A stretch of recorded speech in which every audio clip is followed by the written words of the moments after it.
we looking at? So it's early days, but I want to go back to the start of this game and just talk through what has happened so far, because as Simon mentioned, it's really exciting, really dramatic. If we pull up the board, we're only on move 9 right now, but if we go all the way back to the start, to the starting position, Magnus with white opens with his king's pawn, and here Anish Giri practicing what he preaches, playing the Sicilian Najdorf, the opening with which he made a very successful chessable course. And here we see the open Sicilian. We see black's knight coming out, hitting the central pawn, white's knight defending, and here is the Najdorf, black's little pawn push, guarding the key b5 square, as we see later, another purpose behind it. And here Magnus playing a well-known move, but maybe not the most common move. White's rook just sliding across one square, and it looks like it breaks all sorts of rules. White's king cannot castle on this side now, but the whole idea is to push a pawn forward. And I have actually played this one myself a few times online. It's very tricky, some very specific ideas behind it. The idea is to push this pawn, and therefore Giri said no, pushing Harry the h-pawn, stopping and any pawn push, controlling the g4 square. And now after a bishop came forward, we see this position, and Magnus has just made the committal decision of capturing this black knight. So now black has the bishop pair, but black has a bit of an odd structure, and black's king is likely to remain in the center forever. That being said, what is white's rook doing on the g1 square? And does white have time to maybe move the queen out the way and then just get castled as quickly as possible? If white's king can kind of shuffle away to this side of the board, nice and safe behind some pawns, then Magnus will be very, very happy. But Anish has the long-term potential of the bishops. And despite black's weird pawn structure, I like the fact that he's ready to maybe play on this side of the board later, maybe ready to push this one down the board as well. Flexible for black. And, yeah. What do you guys think? Yeah, very, very interesting position. It resembles like a bit of a classical Sicilian, I would say. You get this exchange that Magnus has played quite often, but to my eyes at least, it looks like black might have a good version of it. Both kings are kind of in some danger in these positions, because the black king can't really castle kingside. It's too open. The white king can't castle kingside, so that leaves the queen side, and there's all sorts of things going on the queen side. So that means it's going to be a very exciting game. Lots of pieces on the board with 2 exposed kings in the middle. So this is I think going to be very, very interesting. And I mean, Jovanka, I mean, would you take white or black in the current position? I find these positions so complicated because, you know, it looks upon first impressions that maybe white is doing quite well. After all, the black king is going to be saddled in the center of the board. But then on the other hand, when you kind of try to go deeper, you realize that it's not that easy for white to attack black's pawn shield. And also, if you do overstretch, then suddenly the black bishop pair would also come into play. And so it's almost, I know it's not quite called the hedgehog, but this is kind of like a hedgehog strategy. You know, curls us up into a little ball and says, come attack me, and then I'll show my spikes. I have to say, I think it's very balanced, and I would just say, I can sit on the fence. I don't know what's happening. Answers for both sides. Yeah, that's unclear. Whenever you read these books, chess books, which you know, go back, if you ever got a chess book probably older than like 5 years, they don't allow it anymore. If you ever see the assessment unclear, that means that the author either doesn't like the position of the opening he's recommending. So if it's like winning with the, I don't know, winning with the English opening, and he gives a line where he leaves it as unclear, it means he doesn't like it, but he can't say it, or it just means he doesn't know what's going on. So you do get that sometimes in the old chess books, unclear assessment of the position, because it's just like, well, I don't know what's going on. Before computers could assess, well, probably going back more than 5 years, actually. Yeah. 15 years or something. You're right, though, Simon. We're just going to have to call this one unclear. Yeah. And now Magnus has pushed his pawn forward, very natural. The whole idea is that black, at some point, wants to put his pawn on the e6 square. He needs to somehow just kind of keep this pawn formation intact. As Jovanka mentioned, it's a bit like a hedgehog, where kind of these are the kind of prickles. What do you call them? Spikes. Spikes. And they will prick you if you go too far forward, but you want to undermine this structure. They control everything, these pawns. They control all these squares, and it's just hard to kind of break forward here with white, but Magnus's idea is to destabilize these pawns if they ever do advance. So instead of that, instead of committing, Anish does just bring his knight out. I like this idea because now after the knight trade, we do talk about bishop pairs, and bishops, when they are as a pair, they gain strength the more pieces that leave the board. They'll have more open diagonals if there are more trades, more exchanges. But Magnus has used the opportunity to bring his queen into the center of the board, and now he's ready. sorry, Dave, what about rook b8 here? I mean, my first thought is, as black, I want to get the queens off, which I don't normally like doing. But if I can get the queens off... Simon. I'm getting old, you know. It's those bishops. And, I think white always has the better attacking chances. So my first thought would be, like, get that queen to that lovely square, get the queens off, and... then I'm feeling quite safe as black. I've got loads of pawns in the centre, got the 2 bishops. I'm actually maybe preferring my position slightly. So just like maybe rook b8 is an idea. This is really clever, Simon, as well, because you're kind of making a mockery of white putting his rook on this square. If the rook wasn't on this square, white could just step back and say, OK, no trade for you. But unfortunately, this rook would be hanging. So, yeah, you can pretty much get the queens off by force with your move, Simon. Yeah, I mean, it looks like rather than allow... Your king is quite weak. You can obviously do... Maybe there's more aggressive things. I mean, it's not really me, is it? Giving that, maybe. I'm kind of like, why? What's going on? You're getting inside Anish's head. Anish loves getting the queens off the board. He does. I'm playing like the player, not like the position. So I'm just getting those Anish vibes coming towards me. I mean, could you push the pawn 2 squares as well? I mean, is that okay? Now I'm kind of trying to make up for it. Yeah, I'm trying to like, right, I've done my normal move. Now I'm going to do a stupid move, like e5, because I kind of do want to get my dark square bishop in, and I don't know if I play that though. But I mean, I'm not sure. I mean, you do leave some weak light squares behind that white's knight can maybe use later on. It's possible. Not. I mean, I've got to follow up with the bishop coming to h6. I mean, this is the only way to make this idea. For example, if white's queen chooses a bad square, then at least you create a pin. You get your bishop into the game. Yeah, makes some sense. Yeah. Somehow, I like both those ideas. Your second one, the pawn push. It does ask white to solve some problems on the dark squares. Yeah, and the queen can come out as well, doesn't? I mean, exactly. Even in the position with the bishop here, the queen. But yeah, they're very different approaches, aren't they? What's Anish going to pick, Ivanka? Is he going to go? He's going to go for your first one. I love your first one. When you suggested it and you're like, get the queens off, I was like, oh, that is it, Simon. You've hit the nail on the head. David, what do you reckon he's going to do? I agree. I think we'll see this rook move, but maybe we can see the stockfish evaluation. Simon has mentioned 2 very tempting moves there, moving the rook across or pushing the pawn up to immediately kick away this queen. Ooh, which one is Anish going to play? Big question right now. We'll see. I just checked the computer. The computer goes, no. None of those ideas. None of them. OK, right. Fair enough. It just doesn't like any of my suggestions. But the structure, very solid, as we mentioned earlier. Black controls all the squares in his half of the board now. And Magnus, I have no doubt, wants to castle queenside at some point, and we'll see a lot of tension ahead. Cool. This one's shaping up nicely. I have a feeling we're going to see a decisive result. It's so imbalanced right now with the pieces and with the pawn structure. Ah, how cool. Sounds like it's going to be a cool game. There's game 2 between Magnus Carlsen and Anish Giri. They are tied after the first game. Jan-Christoph Duda and Hans Niemann. We're all waiting for updates. It's technical issues with that game 1. So I'm not 100% sure what's happening, because it's not possible to actually look at that game because of the power going out of Duda's computer. We need our people on the ground to keep us updated. Yeah, we do. I think it's Microsoft is just doing its normal updates. Maybe it's still going on. 10 minutes, half an hour later, update to Windows 6. Yeah. So. But oh, sorry, carry on. No, I just nothing. Oh, he's gone rook b8. Yeah, I was going to say, Simon, it's your move. You must be happy. One move too late, though, because now when the queen tries to offer itself up for a trade, well, Magnus has that one move to preempt it.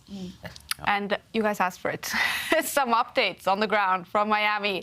The game has finished, game 1 between Duda and Niemann, and we now have an interview with Hans Niemann after that game. Let's hear from the American.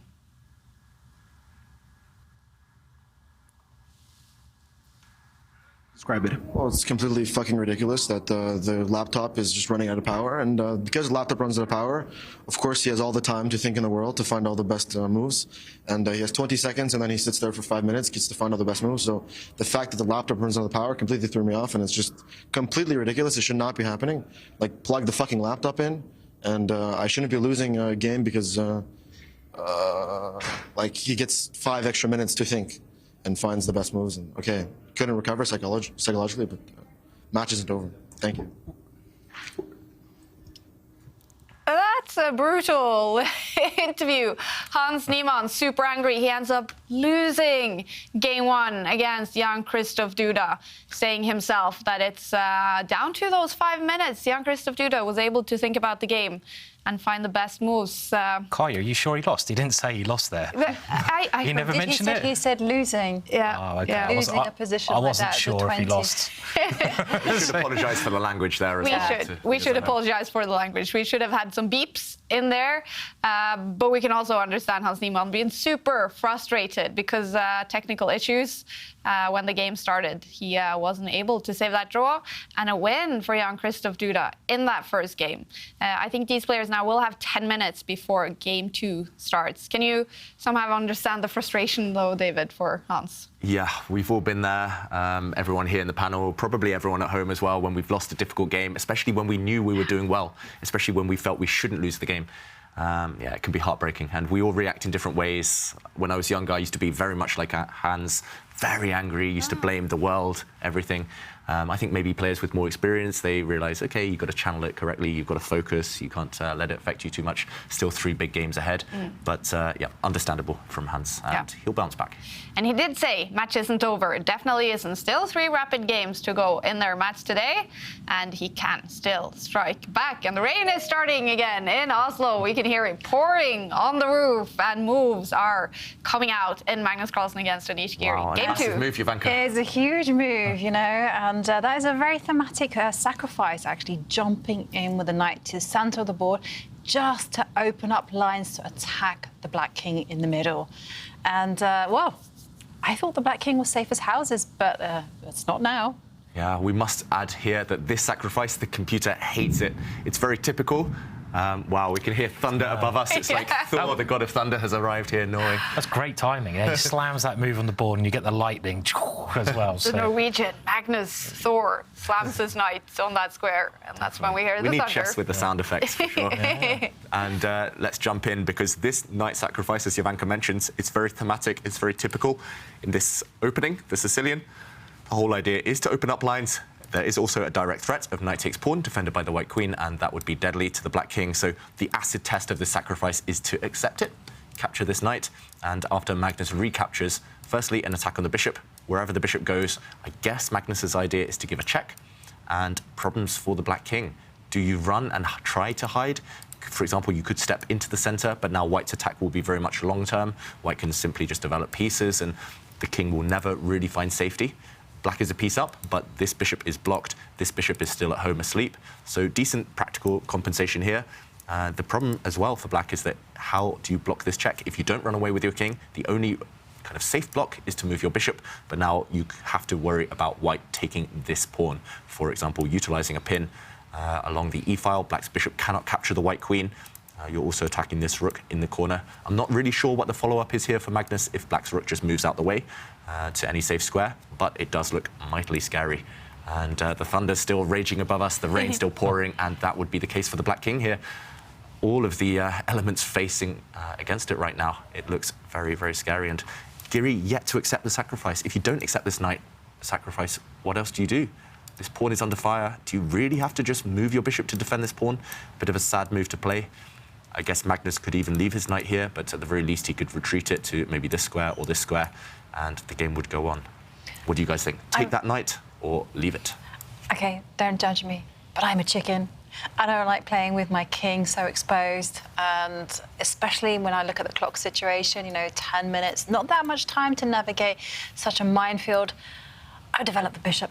OK, you would ignore the gift of a free piece. Yes, and what about you, Simon?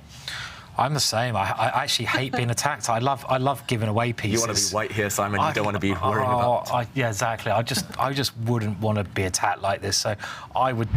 Whoa! Oh, that's scary. Thunder! Wow! Do you know umbrella, Simon? No, I'm wondering that as well. But we'll deal with that one later, shall we? Ooh, are you guys scared of the thunder? I'm OK, but not normally, but when it's raging right above us. Yeah, that was very close. With so many technical stuff around us. Were you also not taught by your parents, you know, when there was thunder and lightning raging above you, you run and you unplug the computers, everything. all the technical stuff. Yeah. And here we are with everything going on. Might be our final podcast, guys. Yeah, it's been a pleasure. Can we now have a serious drink before we go? So, like, but I just have to say, we were discussing about how we were just not brave enough to accept the sacrifice on offer. But Anish, he is showing some serious courage because he's taken that piece. Yeah, but it's slightly worrying for me that he took the piece and then he stopped. Surely you have to calculate whether you can take the piece and then work out the details later. But Anish, closing his eyes there, is he still in opening preparation? No, you don't think so? No way. No, he can't calculating? be. He can't be. He is the hang master on of the a second. Najdorf. Really? That posture says to me, You think so? he's trying to remember. I can't believe feeling. it. Really? I've played Anish plenty of times, normally when he's looking down or off to the side or not at the board. He's trying to remember But something. isn't this normally where he makes a move out his hands now? He'll do that Seen that magic, as well. the magic move with his, I don't know. We have- never worked out how he did it. Dozens of cameras watching him this time, though, so we'll figure out if he's using his magic wand to make those pieces move. But in this position, if you do know what you're doing, then you take the knight, then you kind of continue playing. You move your black light squared bishop out the way now, you're a piece up, you defend. But if you're just kind of freestyling, if you're just working things out for the first time, you don't take that white knight. As you guys mentioned, you just move your bishop, the game goes on, you continue as normal, and it's still balanced. But I don't know, I have a feeling just the way he played, that black rook move came one move later than we were expecting. He kind of pushed all his pawns to the 6th rank earlier. Just the way he's doing things, I have a feeling Anish kind of half knows what he should be doing here, but can't quite remember.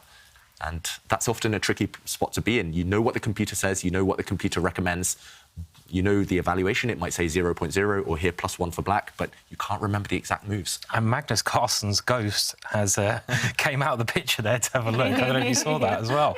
I felt like it was like some Matrix Reloaded thing. Yeah, he's Creepy stuff going on. The thunder here in Oslo is affecting the connection in Miami. Well, talking about connection, so we did have a very interesting result between Jan-Christoph Duda and Hans Niemann in Game 1. It ended with a win for Jan-Christoph Duda after almost 10 minutes where they could think about the game because his computer ran out of power. They restarted the game and Duda won it. We heard Hans Niemann. He was so angry. Let's also hear from Jan-Christoph Duda. Quite a drama unfolding there, Jan-Christoph. How would you describe the situation?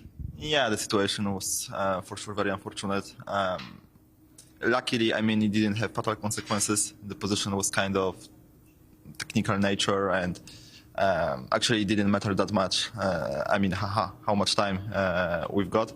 Obviously, it was my advantage because I was lower on the time, but at least it wasn't like, I couldn't find force win because there was none, of course, in such position. So, and my position was, so nice, I tried to be fair and not to calculate too much. I mean, when my computer went down, but it was just too interesting to me, and I had to just attempting to analyze it because it was kind of for sure it was horrible for him, but I mean it was also in a way, very very interesting for me to find if I have any real chances actually to pull it off. Did you ever consider offering a draw? No, I mean, I had such a nice position. I mean, I didn't risk it all, so not really. Thank you, Jan-Christoph. Thank you. Dramatic Game 1 for Duda and Niemann, ending up with a win for Duda, and Game 2 for these two will start shortly. We are following Game 2 with Magnus Carlsen and Anish Giri, and Magnus is down to a little bit less time on the clock. What's happening? What will be the result in this game, do you think? Who knows? Yeah. Right now, Magnus is a whole piece down. He sacrificed that knight. He just got 1 pawn in return. That's not sufficient compensation. Black does have the 2 bishops as well. If the queens ever come off, Black is just winning. If any pieces get traded off, Black is just winning. So Magnus needs to deliver checkmate to win this game. He needs to get both of the white rooks kind of lining up together, attacking the black king. He needs to get the white bishop into the game. The most obvious move in the position might well be a mistake here. There's just so many options for Magnus. Can he navigate this kind of maze where he needs to be super accurate? The pressure is on him. The onus is on Magnus right now to create something. If Giri gets 2 moves, Black is just going to consolidate his extra piece. And maybe we can jump in and try to kind of brainstorm some ideas here while Magnus thinks. What is going through the world champion's mind? Is he going to utilize this pin? I mentioned that taking this pawn looks very tempting, hitting the rook in the corner, but if the rook just moves, I'm not sure which square it should do, to this square or to this square. What is the white queen actually doing? It's the problem there, David, that the white pawn in the middle is not defended anymore. Yeah. Is that the issue you're thinking of? So, I mean, queen takes pawn looks so natural, doesn't it? You win a pawn, you create a threat, but maybe the issue is that if black can move this bishop and capture the pawn, it's not just winning a pawn, it's a great defensive piece, I guess, yeah? For example, yeah, the black bishop now can slide back at some point to block the e-file. Also, I'm a bit worried that you take this pawn, but at some point you will have to retreat your queen. Your queen eventually will come under fire, and you've just lost 2 moves to gain a pawn. And winning a pawn here is not the #1 priority. It's going for checkmate. I'm also worried that the black king will just start running away to safety at some point, just hiding on this side of the board, hiding in the corner. You have to be really accurate. I think it's maybe more of a priority to activate this rook. If you imagine this same position, but white's rook was kind of magically on this square, the 2 white rooks ganged up against the black king, you'd far rather spend 2 moves, 2 tempi, lining up your rooks than grabbing a pawn. So, yeah, that's my worry. Exactly, Simon. What other moves could we consider here? Yeah, I like your idea of just activating the rook. I mean, this is such a Magnus move as well, because he's really uncomfortable with playing the position with some pieces out of play. So I think that's what he has to do. Invite this piece to the party. Yeah, that's it. I mean, I was just thinking move the rook up two squares. Move this one up. Yeah, so maybe you could even think about at some point of actually going bishop takes pawn. Okay, you have to be very brave and calculate it, but maybe that's in the air as well, and the whole idea is just to line up the 2 rooks. Yeah. Interesting, Jovanka. Line up the 2 rooks together. This is definitely one idea on the cards. You could maybe start by moving your bishop out the way and then stacking up your 2 rooks. Also, at some point, you could consider pushing this pawn forward to open up the rook this way by brute force. After all, that was the reason Magnus put his rook on this square on move 6. Normally, the idea is to open the rook up kind of vertically. It's a very Tao-like sacrifice. This reminds me of Mikhail Tao, the way he played. He'd often, and he does go for this, which I think this is a great move, actually, because if the black king tries to run, you can maybe also make it a bit annoying by checking it at some point. But it's actually quite long-term compensation as well. It's not just you have to win quickly because you're a piece down. You can also try to stop black from moving. And I think a lot of people forget about this when they're playing chess in general, but when they're sacrificing, they're only thinking about their own ideas. But you've got to get into the mind of your opponent. If your opponent doesn't have many moves, you can control the game. OK, so now it's really heating up now. Wow, very interesting. He's trying to open his rook on the G-file. This rook is fantastic on the E-file. And I would be terrified here as black, I've got to say. Earlier, when you guys were voting against capturing the knight, I was thinking, OK, he has to do it. I want to see him capture.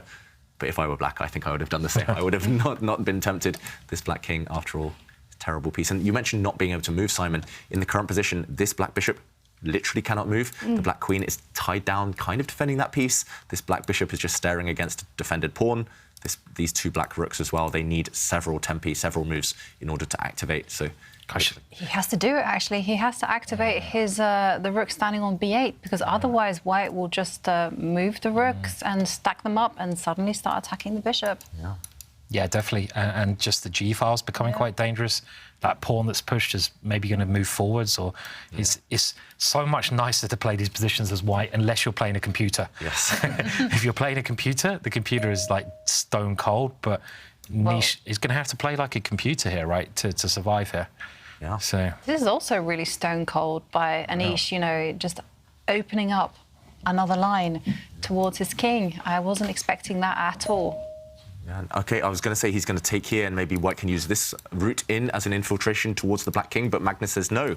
Why waste a move kind of pushing my rook up the board when I can simply push this pawn instead? And now the queen is the one that wants to do the damage. The queen wants to slide across and start going towards the black king. And, I mean, this is a deadly threat. One more move and black's king is in massive trouble. The only reason I don't like this pawn push for Magnus is that it does block his own bishop. Simon, you mentioned maybe that square was a great one for the bishop. Now your bishop's staring at your own pawn. So that's a downside. So if black can defend over the next few moves, maybe he's going to survive, but big if there. I'm not sure what black should do. So why is the computer liking it for Anish? The computer sees that black has an extra bishop, and And that's all it sees. That's all it sees. Maybe it sees that black can defend for the next 10 moves, and that's the computer's horizon. It will say, OK, black will emerge with an extra bishop. Black should be winning with best play. But remember, these guys are human. Anish, he's got the psychological kind of difficulty of having to defend against the strongest player in the world. A really difficult position. OK, he moves his rook across, so now white's queen cannot use this line. And any trades, any rook takes pawn, would just result in black simplifying the issue. For example, a capture here. A capture of rooks. And I do think black's king at some point will be able to run away. Black will just have an extra piece. You can't afford to trade anything off. You're a piece down as white. So, yeah, maybe the computer's right here, though. I don't see any follow-up for Magnus in the current position. I like Anish's last move, making a capture here impossible, or at least unattractive. If Anish can survive this, it's brilliant, because we've all said we would hate to be facing this attack, especially from the world champion. And they're sometimes the most tricky positions to play, right? When you're defending. If you play every move perfectly, maybe you're OK. But it's really tough to find the right move. So he's done so well so far, right? Just to get himself into a position where he's not getting checkmated. So I've highlighted the king a few times, but it does look pretty safe for now, tucked away behind its own pieces, behind its own pawns. Certainly so wild. And now it's up to Magnus to see whether he can generate some play. I did wonder whether, in this particular position, whether Magnus could maybe start pushing your favourite pawn. And just kind of go, hey! That's so calm, isn't it? It's so calm. It's not maybe the kind of thing you're going to do. I mean, this is a position where if you haven't got an immediate move that works, you've got to see what's my opponent's next move. OK, he's going for immediate option. I wasn't expecting this because I really like David's idea of just trading rooks and then kind of doing a pivot maneuver with the king, just head to the centre. I mean, the question is as well, I mean, at some point you definitely have to start running with your king before it's too late, but can you just capture this pawn coolly and say, no threat? The reason I don't want to run yet is because if I run now, maybe there's a check. Maybe white can grab a pawn. At least here, white has 2 pawns for the piece. Black is still a bit stuck. But if you can, for example, slip in this capture first, next move you definitely want to start running. And the key is that your bishop defends this pawn that was captured in that variation. OK, moment of truth. What is Anish going to play here? Big, big moment. If he can defend 3 or 4 more moves, he is safe. White is running out of firepower. I like your idea, David. In for the penny, in for the pound, as we say in the UK. Take that pawn. Yeah, might as well. You've been greedy once, Anish, on that square. You might as well be greedy again. He's been so brave so far that why not continue being brave in this game? And it also, if you can't see a reason not to take a pawn, you take a pawn. Especially here in a position like this, because it improves your defensive chances. Bar has definitely jumped up for Anish Giri, and in the other matches, Game 2, Liam Le, is he about to make a comeback? Levon Aronian won Game 1, but the bar is over to Liam's side in Game 2, and look at that, Jan-Christoph Duda against Hans Niemann. Game 2 has started. Game 1 ended with a dramatic win for Duda, and the bar is now over to his side. I bet this is a situation where Niemann could tilt a little bit. He was so angry after losing Game 1. Yeah, definitely. I mean, we did see him tilt in the FTX road to Miami. You know, he lost a few games and then just all went wrong for him. So definitely there is a big danger of that. And he just needs to calm down and he just needs to accept that, you know, it happened. Nothing he can do about that. Play the game. Yeah. Totally Let's see what's happened. And in this one, moves on the board. What will happen in this one? Yeah, moves on the board. It's still hard to predict this game because there will be thrills and spills ahead. But I really like what Anish is doing, I've got to say. At least in practical terms here, he's just trying to force all the pieces off the board. He still has that extra dark squared bishop. Doesn't look great right now, but the #1 priority is to defend. And there we go. One set of rooks left the board just 3 moves ago. Now a set of bishops have left the board. He's inching closer to safety.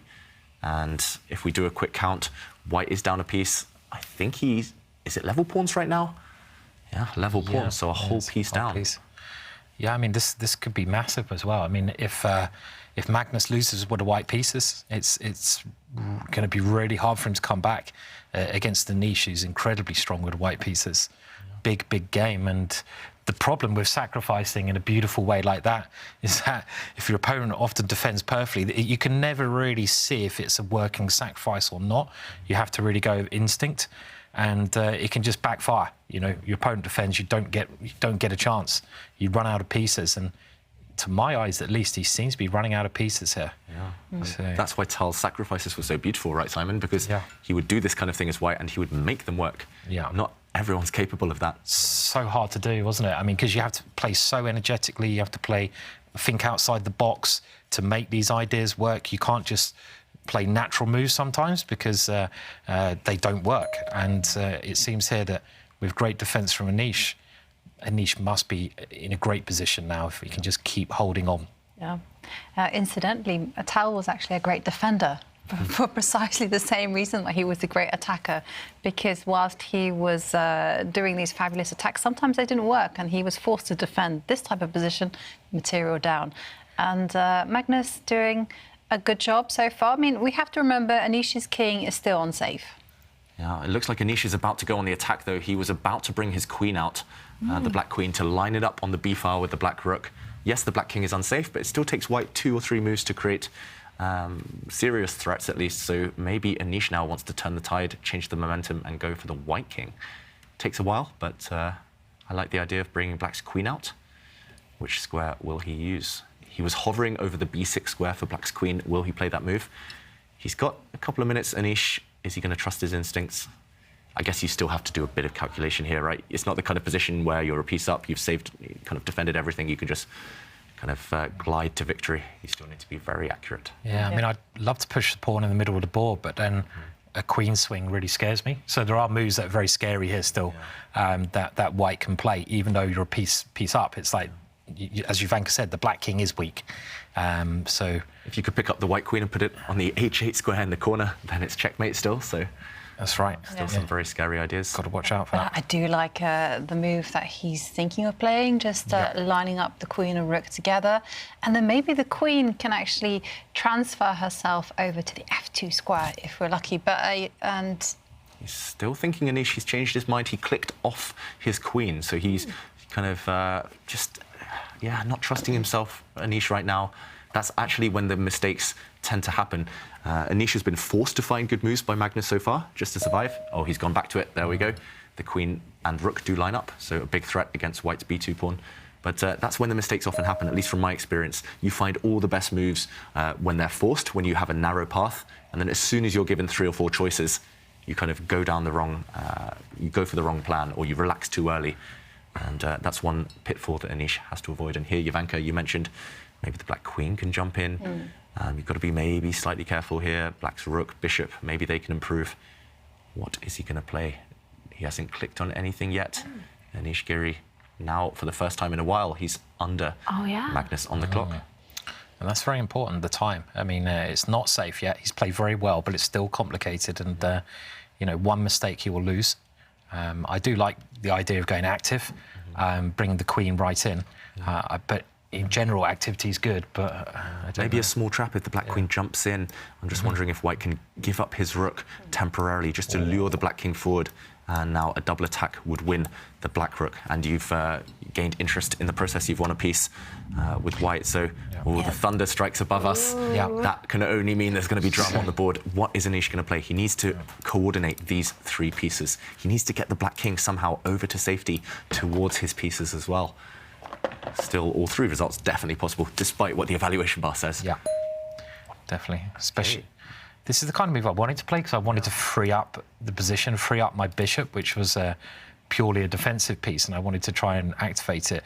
Is he thinking about a re-sacrifice here? Yeah, maybe, Simon. I mean, the queen takes this pawn. Yeah, I mean, does he want to give the bishop away and say, like, you're not Tao, I'm Tao, I am Tao, I'm the real Tao, have some of that, Magnus. I mean, that looks very tempting, right? So suddenly the white king is the one in all the danger. There's not even a check that you can give to the black king. Yeah. What a turnaround that would be if black is doing the attacking. Definitely. And if he doesn't play that, Magnus, if he doesn't take this pawn, what else? Do you have to slide the queen the whole way across? You threaten checkmate, after all. But the black king can start its journey, can start running. I like what Anish has done. He's kind of teamed up these two pieces. He's protected them. So now any check can just be met by the king moving. And look how everything's defended for black. The king defends the bishop, and the queen and rook defend each other. And this is basically forced in this position, surely. Black's king has to run now. And it does. White's queen steps forward to this square, at least holding on to an idea of capturing this pawn. If the black king continues running, then queen takes pawn is possible. But what do you guys think? Is there a way to defend? Still one move before white can do anything. Do you run with the king? Do you jump in with the black queen? What do you do here? Big question for Anish. It's kind of tempting just to solidify the position and play this move, you know, protect everything. And yeah, he's gone for it. Give back material, just keep the king safe. And then, you know, black still has the opportunity to open up the white's king by just using the a-pawn as a lever. Yeah, he could have pushed this pawn potentially, but instead he gives a check first, hitting the white king. I think the idea is if the king had moved to the b file where it wanted to hide, then there would have been a sacrifice here, and black would have actually won on the spot because this is a check, and the white rook would have dropped. So Magnus now has been forced to put his king on a really kind of ugly square in the center of the board where it will get hit from all sorts of angles. Anish gives a check. Is he going to try and force a draw? No, come on. Don't do that. Anish. Okay, He doesn't have much time on the clock, sorry, yeah. No, I was going to say he can repeat the position if he brings his queen back to this square. That's the second time we've seen that position, and it will be a draw. Oh, gosh. Okay, Anish, second time we've seen it now. Ivanka, what do you think you were going to say? I'm just going to say, you know, he's got 30 seconds on the clock, and ideally, if he wants to keep the game alive, he's probably going to have to actually retreat the queen back to where it came from. And then, you know, he's lost some momentum, some time. I think he might bail out. Yeah. Could make an argument for maybe giving a check. I'm not sure which square exactly when the white king moves. Now you can just defend your bishop, maybe. Oh, but he's going for the draw, Anish. Let's go back to the players. I think we're going to see a result. Yep. If Anish brings his queen back to the f4 square, then we will see a draw. Magnus looking away from the board now. He's pretty confident he's saved this game, but Anish, play for the win. You won't get a better chance against the world champion, and he takes the draw. It is a draw, a dramatic game, but a draw in game 2 between Magnus Carlsen and Anish Giri. Still tied. Both games so far ended with draws, and they're actually, we haven't seen that before, discussing the game, probably.